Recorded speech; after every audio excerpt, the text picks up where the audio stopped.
We want to send a message that, look, these are peaceful protests. We don't want any anarchy, chaos. We just want justice in this country.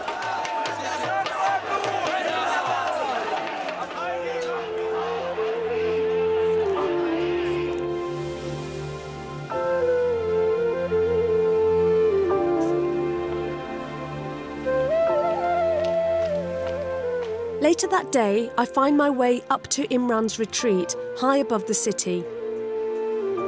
It's absolutely amazing views. This is where the Himalayas start.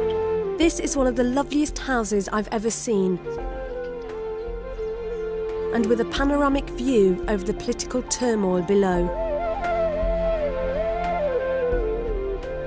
What's your life like in Pakistan? Busy. It's basically involved in politics, preparing for this movement for democracy, which the first step is backing the Chief Justice, to support the Chief Justice so that the judiciary stands by their judge rather than the GHQ. Unless the judiciary protects the weak, you can't have either democracy or prosperity. So today, everyone is talking about the independence of judiciary.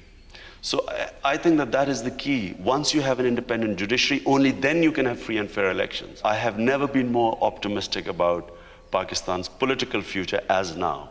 Is this country going to become an extremist Islamic state? We never had any extremism in Pakistan till we joined the American war on terror. And Pakistan itself has become a center of terrorism by joining this phony war of George Bush. And amongst most of the Muslims, no one perceives it as a war of terror anymore. People believe it to be war against Islam. So unfortunately, by joining in this war on terror, for the first time we have had suicide bombings in Pakistan. But basically, Pakistan is a moderate country. It's always been a moderate country. Whenever the people have been allowed to vote freely, they've always voted for moderate parties. They've never even voted for religious parties.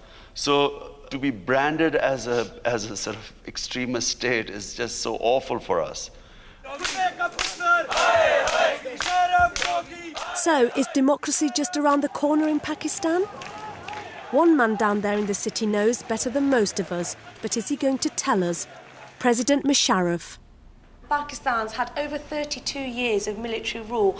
What do you think people make of that? And do you think that's part of the cynicism? We inherited a feudal structure, and we tried to introduce democracy into a feudal structure. Today also, there is a feudalistic society in Pakistan.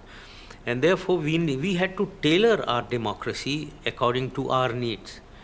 I don't think we did that.